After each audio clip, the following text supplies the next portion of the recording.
وراحوا لك؟ لأن في مشروعين بيتصارعوا.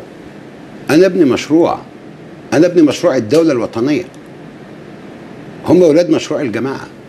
أنا ابني مشروع العدالة الاجتماعية، هم أولاد مشروع النهب باسم السوق المفتوح. أنا ابني مشروع الاستقلال الوطني ووحدة هذه الأمة العربية، هم أولاد تصور الخلافة. أنا ابني الحريات الحقيقية التي لا تميز في الوطن وفي دولة المواطنة ما بين مصري ومصري على أساس دينه أو طبقته أو لونه أو مولده. هم أولاد التمييز والاستعلاء. أنا ابن الدين السمح، الدين الحرية والمساواة وكرامة الإنسان. ولقد كرمنا بني آدم، ده نص القرآن، مش كرمنا المسلمين ولا كرمنا المؤمنين ولا كرمنا المجاهدين، ولقد كرمنا بني آدم.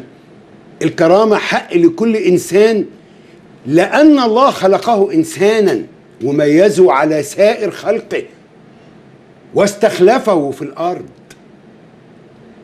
وجزء من هذا الاستخلاف في مفاهيم الإسلام أن يكون حرا.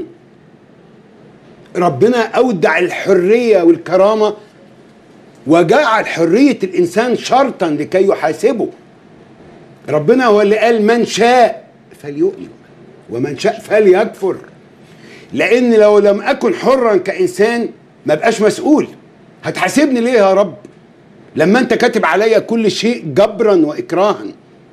لا، ربنا خلقني إنسان ليا كرامة وحر وجعلني سيدا لا يستعبدني أحد.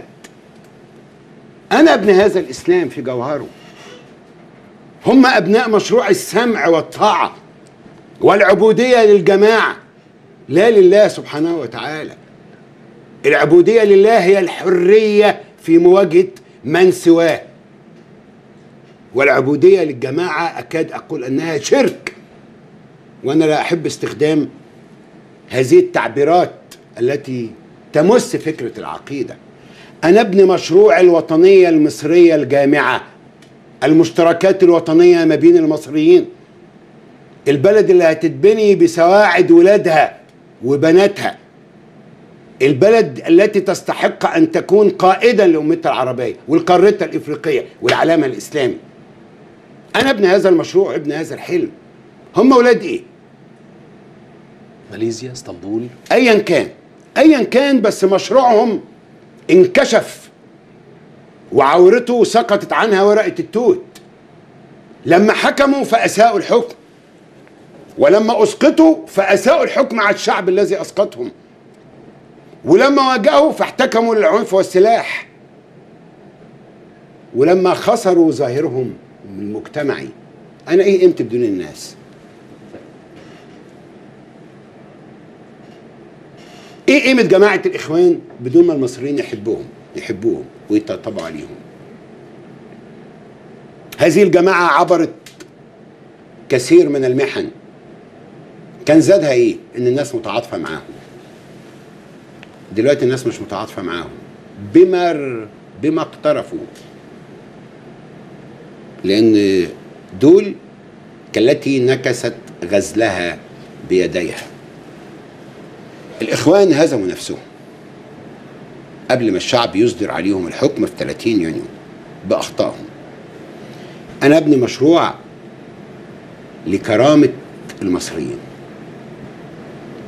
أنا ابني المشروع اللي امتداده بادئ من عند أما وقف الشيخ محمد كريم في اسكندرية وعمر مكرم في القاهرة، ولما محمد علي بنى الدولة الحديثة، ولما أحمد عرابي واجه الخديوي